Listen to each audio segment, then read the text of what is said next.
exposição da palavra, eu quero convidar os amados irmãos a fazer uma oração nesse momento. Nós estamos aqui nesta noite, como já foi dito, para celebrar a ressurreição de Cristo. E parece que não estamos celebrando a ressurreição. Eu estou sentindo um peso nesta noite sobre a igreja. Eu estou sentindo que a igreja está calada. Mas nesse momento, antes da exposição da palavra, nós vamos fazer uma oração, aleluia. E eu creio que toda a barreira que está impedindo o agir de Deus nesta noite vai cair por terra. Você crê dessa forma? Amém? Então eu quero que você agora abra o teu coração, clame ao Senhor agora, que toda a frieza espiritual caia por terra agora, que o teu coração agora seja aberto para a palavra de Deus que vai ser agora ministrada na tua vida. Vamos orar neste momento. Senhor nosso Deus e Pai, mais uma vez queremos te louvar, Senhor, por esta oportunidade gloriosa de estarmos aqui na tua presença.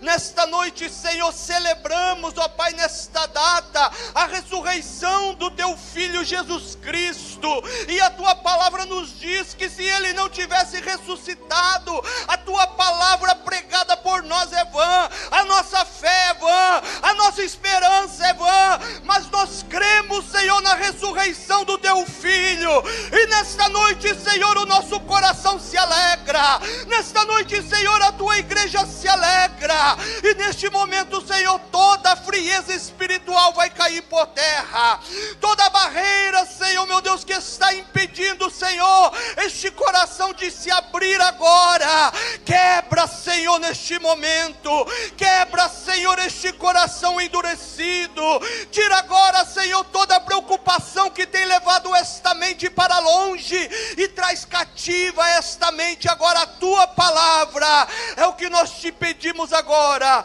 em nome do teu Filho Jesus Cristo, amém. Jesus, você crê que Deus está neste lugar? Amém? Aleluia. Abra a palavra do Senhor no Evangelho de Mateus, capítulo de número 16.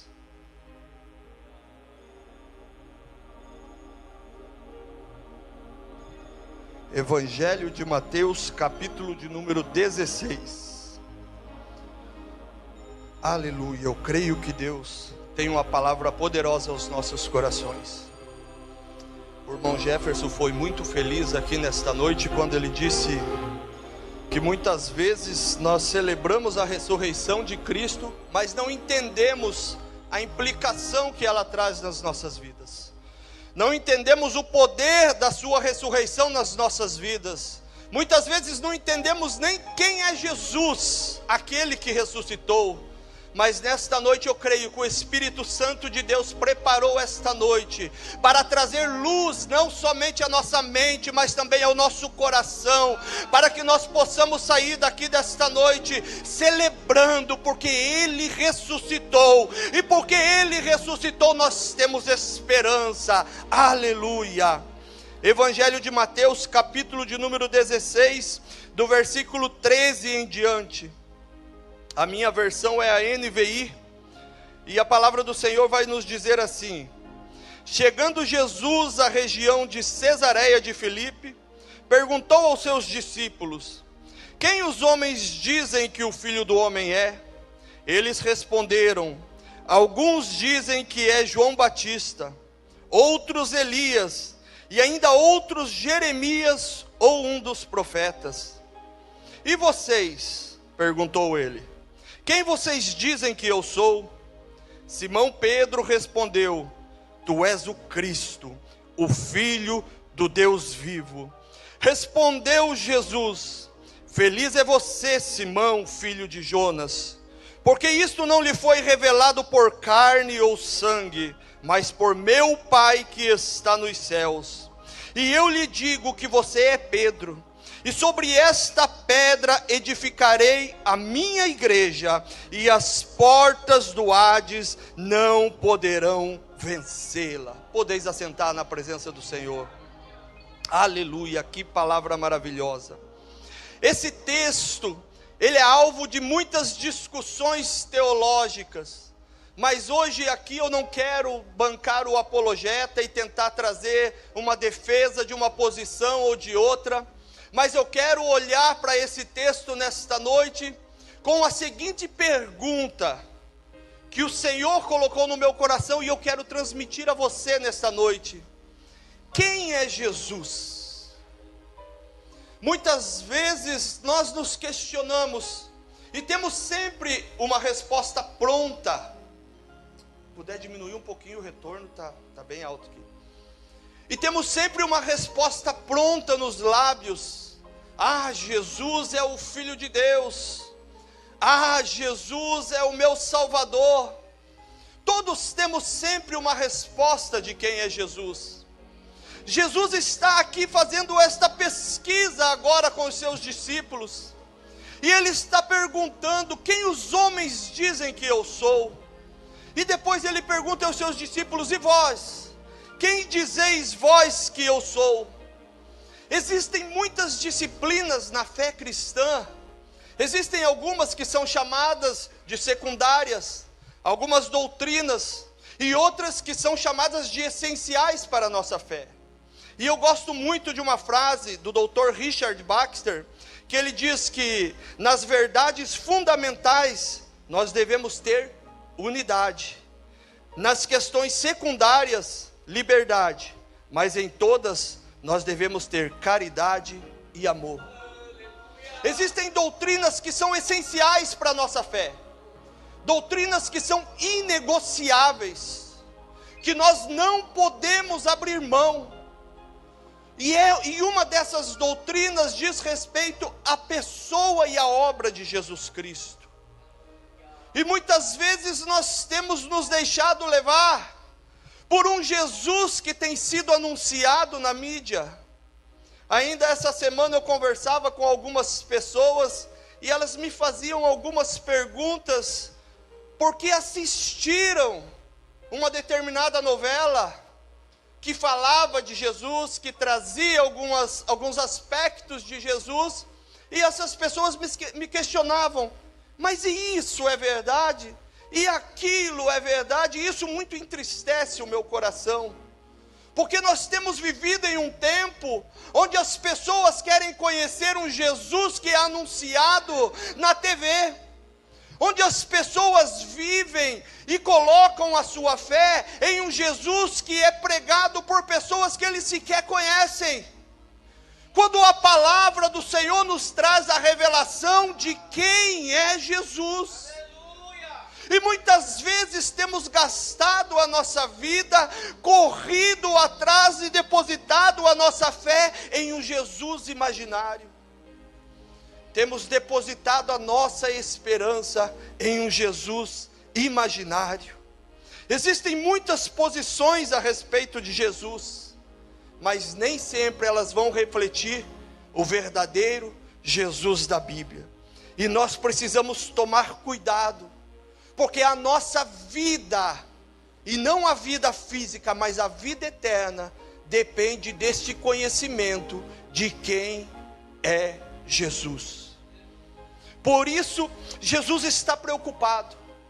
Jesus não está preocupado com a sua identidade. Jesus não tinha problema com a sua identidade ou com a sua popularidade, porque nós temos esse problema. Se nós sabemos que em algum lugar as pessoas não gostam muito de nós, nós procuramos não frequentar este lugar. Mas Jesus não tinha esse problema.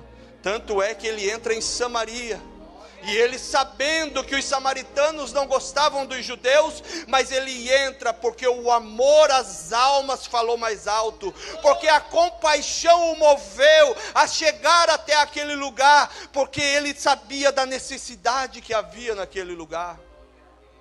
Mas nós muitas vezes temos essa preocupação. Jesus não. Jesus não está preocupado se vão gostar dele ou não. Mas Jesus faz essa pergunta com um propósito. Ele está preocupado com o entendimento que os seus discípulos tinham de quem ele era. Jesus está preocupado com a influência. Se nós olharmos para o contexto, nós vamos ver que Jesus multiplicou os pães, e logo depois agora os fariseus chegam até ele e começam a pedir sinais. Senhor, nos dá sinais, Senhor, nós queremos ver o Senhor fazer milagre. Homens que estavam vindo até Jesus apenas por aquilo que ele podia fazer, não por quem ele era. E Jesus está preocupado porque os seus discípulos estão vendo todo esse mover, os seus discípulos estão vendo tudo aquilo, e quando eles estão saindo, Jesus alerta os seus discípulos, e ele diz: olhem, tome cuidado com o fermento dos fariseus. E naquele momento Jesus vê que os seus discípulos não haviam entendido, porque eles começam a se questionar: viu, você não trouxe pão, e eu também não trouxe, e ele multiplicou os pães e nós deixamos, e eles estavam preocupados com aquilo que Jesus havia feito, e então Jesus entende que eles não haviam compreendido, e agora Jesus leva eles até um lugar, onde Jesus iria abrir o entendimento deles, aleluia, e trazer uma revelação profunda de quem ele era à vida dos seus discípulos. Eu estudando esse texto, eu confesso que quando eu cheguei nessa introdução e chegando a Cesareia de Filipe, eu fiquei bastante curioso. Por que Jesus levou eles até Cesareia de Filipe para fazer essa revelação? Porque Jesus não examinou a fé deles dentro da Judéia? Porque Jesus não fez essa pergunta a eles dentro de Jerusalém? Por que Jesus leva eles para um lugar idólatra, um lugar onde havia vários deuses, vários templos idólatras? Por que Jesus leva eles até aquele lugar? Jesus não examina a identidade deles dentro da Judéia, porque Jesus queria revelar quem ele era, não somente aos judeus, mas também aos gentios. E dessa maneira nós somos alcançados. E eu estudando um pouco sobre Cesareia de Filipe, algo me chamou a atenção. Porque Cesareia de Filipe, antes do governo de Filipe, ela era chamada de Panéias. Por que essa cidade tinha esse nome? Porque ela foi dedicada a um deus chamado Deus Pan, que era o deus da natureza. Havia ali ao pé do Monte Hermon uma grande gruta, uma grande caverna, e de dentro dessa caverna você já vai entender onde eu quero chegar, por isso essa introdução. E havia ali dentro dessa caverna uma grande nascente de água que fluía e era uma das principais fontes que abastecia o Rio Jordão. E naquela caverna ela foi dedicada ao Deus Pan. E aqueles que moravam naquela cidade, eles acreditavam que aquela caverna era a porta do Hades. Por isso Jesus usa essa frase quando ele fala aos seus discípulos. Eles diziam que aquelas águas que existiam dentro da caverna era uma entrada para o submundo, onde os mortos estavam, onde os deuses dominavam, onde aquele panteão ao qual eles adoravam dominava, e eles temiam aquela caverna, eles temiam aquele lugar, e por isso Jesus diz que as portas do Hades não poderão vencer a sua igreja, aleluia, porque aquilo que o mundo está temendo, aquilo que o mundo está acreditando, não tem poder contra a igreja do Senhor, aleluia, porque nós cremos em um Jesus que ressuscitou dentre os mortos, e a sua palavra nos diz que ele também nos ressuscitará, aleluia. E essa cidade que era chamada de Panéias, havia muitos templos de adoração a vários deuses. Porém, mais tarde, quando César Augusto vai ser governador de Roma, ele entrega essa cidade a Herodes o Grande. Agora Herodes o Grande é quem governa essa cidade.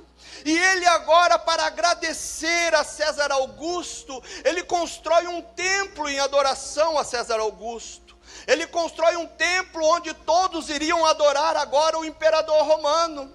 Ele honra César Augusto. E com o passar do tempo, Herodes o Grande morre. E agora o seu reino é dividido entre seus 3 filhos. E um dos seus filhos é Filipe. E ele vai governar agora este lugar. E seguindo o exemplo do seu pai, que havia honrado César Augusto, ele também quer honrar César Augusto. Por isso ele muda o nome da cidade para Cesareia de Filipe. Cesareia para honrar a César, e Filipe para honrar a si mesmo. Ah, irmão, mas por que Jesus foi fazer essa declaração neste lugar? Por que Jesus faz este questionamento? Quem os homens dizem que ele é naquele lugar? Porque Jesus quer mostrar aos seus discípulos que nos lugares onde existe culto e adoração a homens, onde homens são honrados, Jesus não passa de um profeta. Naquele lugar onde César era adorado, naquele lugar onde Filipe era honrado, onde homens tinham lugar de destaque, as pessoas olhavam para Jesus apenas como um profeta. E não basta olhar para Jesus como um profeta, não basta olhar para Jesus como um milagreiro, como um homem de poder. Nós temos que olhar para Ele como Senhor e Salvador das nossas vidas. Aleluia. Jesus quer mostrar para os seus discípulos a importância de conhecer quem Ele é. Jesus quer mostrar para os seus discípulos que Ele não divide a sua glória com ninguém. Ele é soberano, e aqui nós não adoramos homens, aqui nós não honramos homens, nós não deixamos as nossas casas para vir aqui nesta noite, para adorar um governador, um presidente, ou sequer um pastor, um evangelista, ou aquele que está pregando, mas nós viemos aqui para adorar o único Deus, aquele que é merecedor de toda honra e toda glória. Aleluia.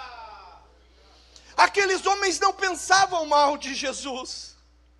Quando Jesus pergunta: quem os homens dizem que eu sou?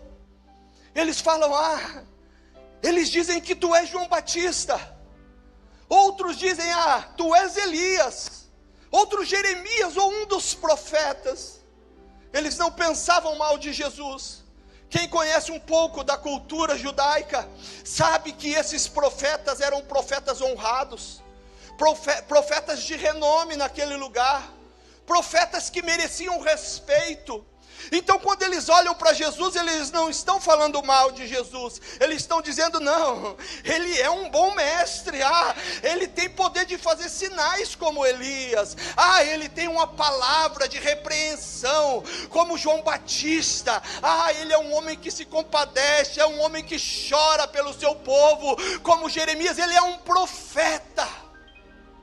Eles não pensavam mal de Jesus, mas o texto nos mostra que não basta apenas pensar bem de Jesus, não basta dizer: eu gosto de Jesus, Jesus é bom, Jesus é um bom mestre, é um bom exemplo, porque hoje virou moda dizer que é cristão, hoje virou moda dizer que crê em Jesus.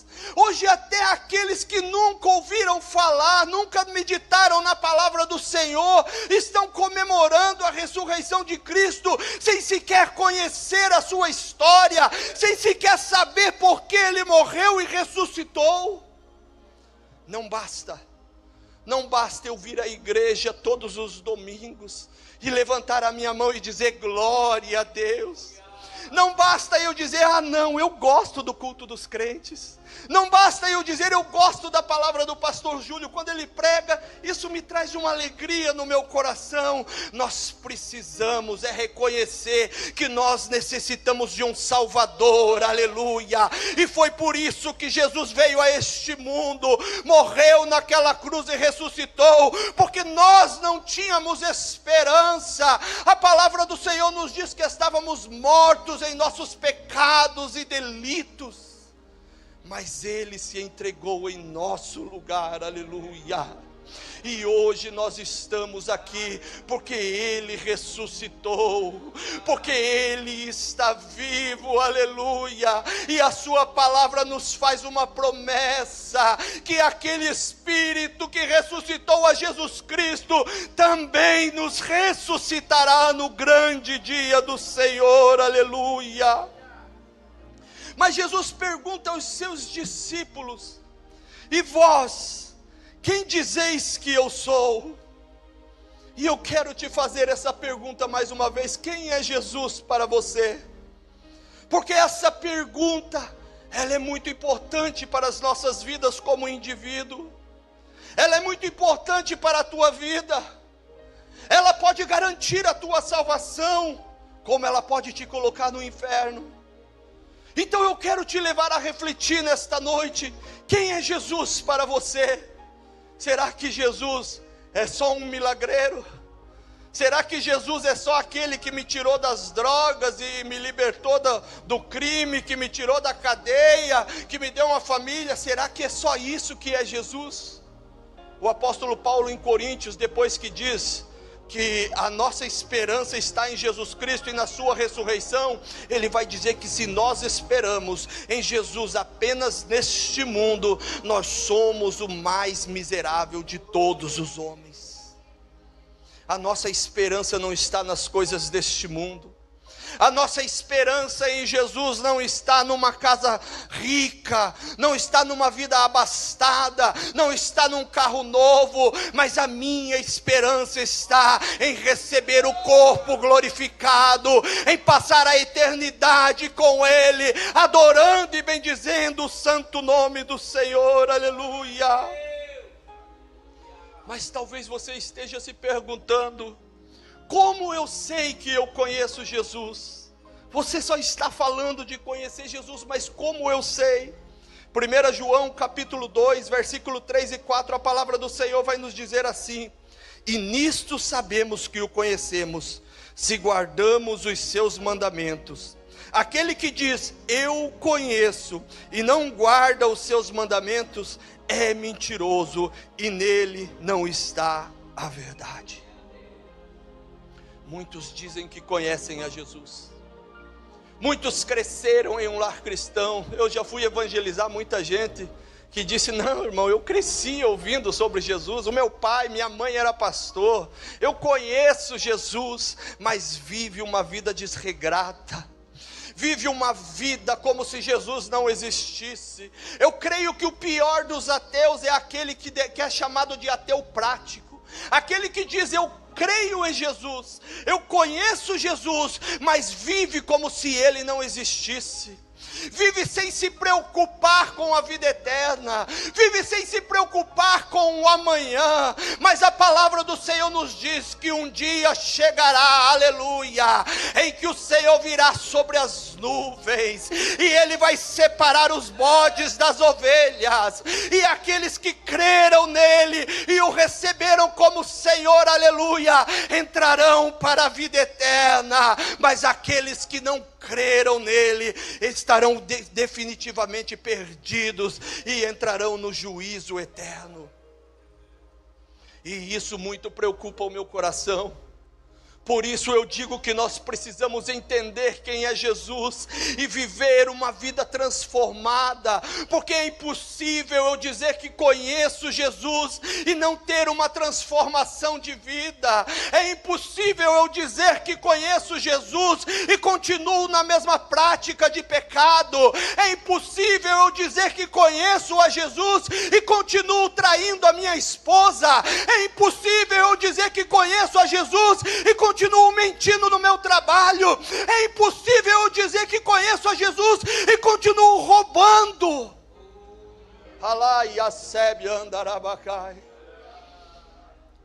Se você continua nessas práticas de pecado, nesta noite o Senhor se revela a você, e Ele tem poder para transformar a tua vida, Ele tem poder para mudar as tuas atitudes.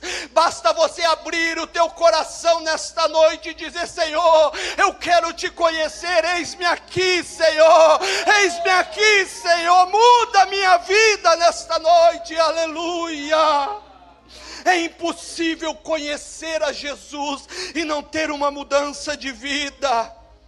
Não adianta queremos adaptar Jesus à nossa vida pecaminosa. Eu gosto muito de uma frase de Blaise Pascal, que ele diz assim: Deus fez o homem à sua imagem e semelhança, e o homem retribuiu a gentileza. Porque nós temos tentado criar um Jesus que se adapte à nossa vida. O desejo de Jesus, como já foi falado aqui nesta noite, é que nós sejamos a imagem dele. 1 Coríntios capítulo 3, versículo 18, se eu não me engano, diz que nós somos transformados de glória em glória na imagem do seu Filho Jesus Cristo. Esse é o propósito de Deus, que nós venhamos refletir a imagem do seu Filho, que nós venhamos ser transformados, mas infelizmente nós temos tentado moldar Jesus conforme a aparência pecaminosa em que vivemos. Esses dias eu estava lendo um livro, Manso e Humilde, do Dr. Danny Ortland, e ele disse que a maior vitória de Satanás talvez não seja a vida de pecado, mas seja os pensamentos obscurecidos sobre quem é Deus e sobre quem é Jesus. Porque se eu não conheço quem é Jesus, eu continuo na minha vida de pecado, achando que estou sendo salvo. Se eu não conheço quem é Jesus, eu acredito que eu estou agradando a Ele. Se eu não conheço quem é o Jesus da Bíblia, eu vou seguir a qualquer Jesus que me apresentarem, a qualquer Cristo que trouxerem diante de mim, eu vou seguir. Por isso a palavra do Senhor nos diz: crescei antes na graça e no conhecimento do nosso Senhor e Salvador Jesus Cristo. Só quem ama busca conhecer, só quem ama quer estar perto, só quem ama quer estar junto. E se você diz que ama o Senhor, aleluia, busque conhecer quem Ele é, busque conhecer a sua vontade, aleluia. E essa pergunta, ela não é importante só para nós como indivíduo. Essa pergunta de quem é Jesus, ela é importante para a igreja como um todo. Porque se a igreja entende quem é Jesus, a igreja não vai mudar a pregação da palavra para agradar ninguém.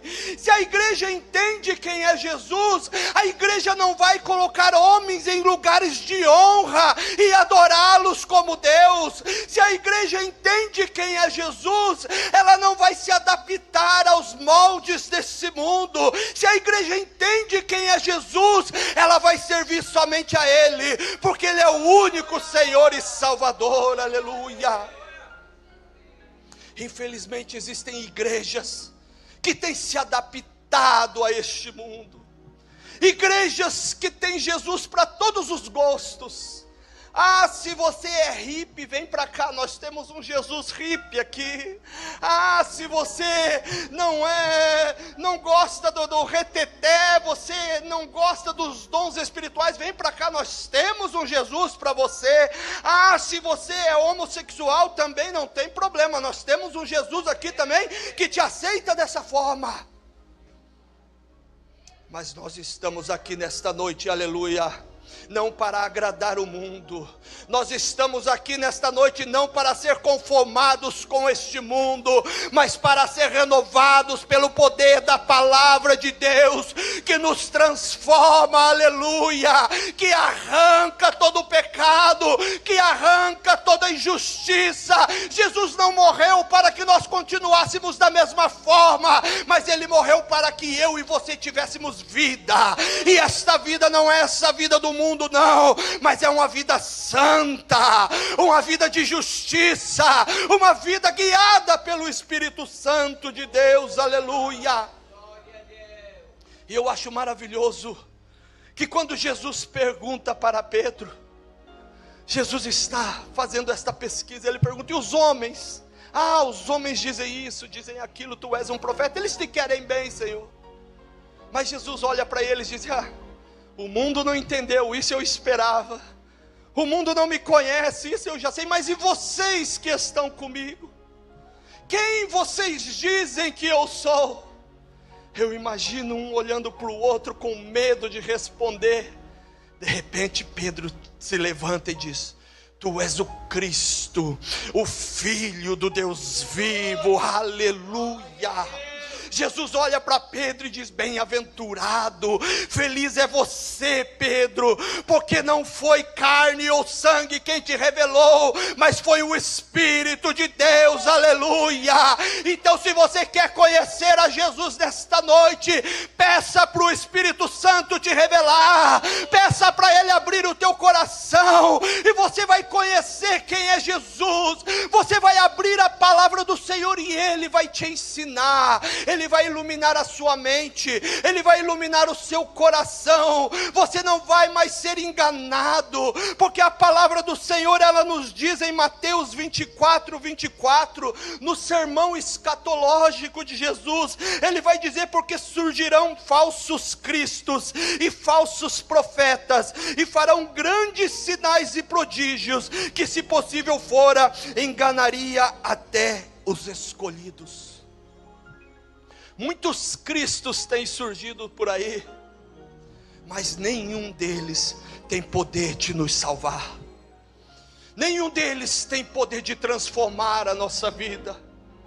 Eu costumo dizer que a transformação que Jesus faz nas nossas vidas não é apenas uma transformação de comportamento, mas é uma transformação interna que reflete o nosso comportamento. Porque uma pessoa pode ser ensinada nos bons costumes, uma pessoa pode ser ensinada a não roubar, uma pessoa pode ser ensinada a ajudar os pobres, uma pessoa pode ser ensinada a nunca beber, a nunca fumar, a nunca se prostituir, a ser uma pessoa reta, digna, mas mesmo assim ela está condenada ao inferno.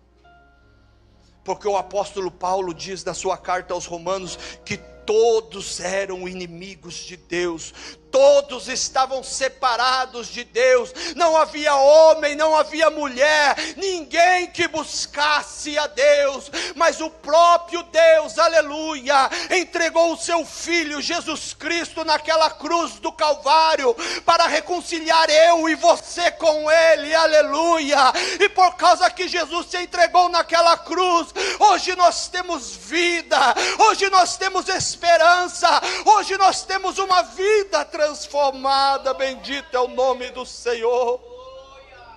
E eu já quero terminar, eu tenho 2 minutos para terminar, e eu quero ler com você o versículo 18, que diz assim: sobre esta pedra eu edificarei a minha igreja, e as portas do Hades não poderão vencê-la. Aleluia. O Senhor aqui faz uma promessa gloriosa à sua igreja, e Ele nos faz algumas afirmações que revelam quem Ele é. Ele nos mostra que Ele é o dono da igreja, Ele é aquele quem edifica a igreja, Ele é o criador da igreja, Ele é o provedor da igreja, Ele é o sustentador da igreja, aleluia. E nós não precisamos nos preocupar, como Jesus disse para Pedro: feliz é você, Pedro. Por quê? Porque você teve uma revelação de quem é Jesus. A felicidade não está nas coisas deste mundo. As coisas deste mundo podem trazer uma felicidade, mas é passageira.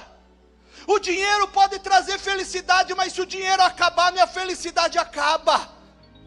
Mas quando a minha felicidade está firmada naquilo que é eterno, quando a minha felicidade está firmada em Jesus, aleluia, não existe dor, não existe tristeza, não existe morte, não existe altura, não existe profundidade, não existe anjo, demônio, nada que nos separe do amor de Cristo Jesus, aleluia. E nesta noite eu quero que você entenda que Ele é aquele que edifica a igreja, Ele é aquele que protege a igreja, porque Ele diz que as portas do inferno não têm poder contra a igreja, Ele é aquele que guarda a igreja, Ele é aquele que nos livra de todos os nossos temores, e Ele faz uma promessa dizendo: as portas do inferno não poderão contra a minha igreja. E quando Ele fala isso, Ele está diante de uma caverna, onde as pessoas olham e têm medo, porque dizem: quem morrer, quem for ao mundo dos mortos não tem mais volta, quem for ao Hades nunca sai de lá, porque os deuses não deixam. Mas ele está dizendo: a minha igreja vem, a minha igreja vai levantar, porque eu venci a morte, eu fui morto, eu fui crucificado, mas eu ressuscitei, aleluia. Se coloque em pé na presença do Senhor. Eu tenho que terminar esta mensagem. Nós temos uma promessa gloriosa. Romanos capítulo 8, versículo 11 vai dizer assim: e se o Espírito daquele que ressuscitou Jesus dentre os mortos habita em vocês, aquele que ressuscitou Jesus dentre os mortos também vos dará vida a seus corpos mortais, por meio do seu Espírito que habita em vocês. Nós temos uma promessa. Aquele que venceu a morte prometeu que nós também somos vencedores, aleluia. Aquele que venceu a morte, que ressuscitou ao terceiro dia, vai falar que nós não ficaremos mortos. Por isso não temos que temer a morte, como o pastor disse aqui, que ele não teme a morte, porque nós sabemos que quando o nosso corpo tombar aqui na terra, nós nos encontraremos com o nosso Senhor e Salvador Jesus Cristo, aleluia. Quantos creem dessa forma? E a palavra do Senhor ainda vai nos dizer em 1 Coríntios 6,14: por seu poder Deus ressuscitou o Senhor e também nos ressuscitará, aleluia. Essa é a promessa gloriosa para as nossas vidas. Essa é a promessa do Senhor para aquele que o conhece, para aquele que o recebe como Senhor e Salvador da sua vida. Talvez você entrou aqui nesta noite e está ouvindo essa mensagem e dizendo: irmão, eu não conheço esse Jesus, eu achava que conhecia, mas não conheço.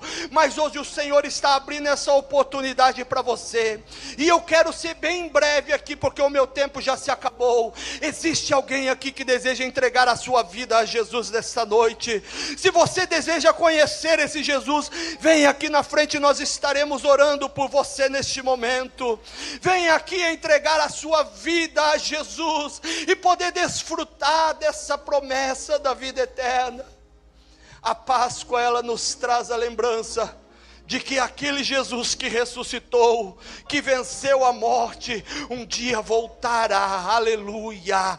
E também, mesmo que estejamos mortos, Ele nos ressuscitará para estarmos juntamente com Ele. Não temos ninguém aqui, eu já vou devolver o microfone ao pastor, mas eu quero aproveitar e fazer mais uma oração com você aí mesmo onde você está. Se você ainda deseja conhecer Jesus intimamente, eu quero que você clame agora ao Espírito Santo de Deus. O Espírito Santo que revelou a Pedro, ele vai revelar Jesus à tua vida. E quem sabe nesse momento você sinta o desejo de conhecê-lo mais. E eu quero te convidar a curvar a sua cabeça neste momento. Aí onde você está, curve a sua cabeça e clame ao Senhor agora. Vamos fazer esta oração neste momento. Pai querido, nós te louvamos, Senhor, pela tua palavra gloriosa, Senhor. A tua palavra nos revela quem tu és. A tua palavra, Senhor, nos revela, Senhor, o teu poder, ó Pai.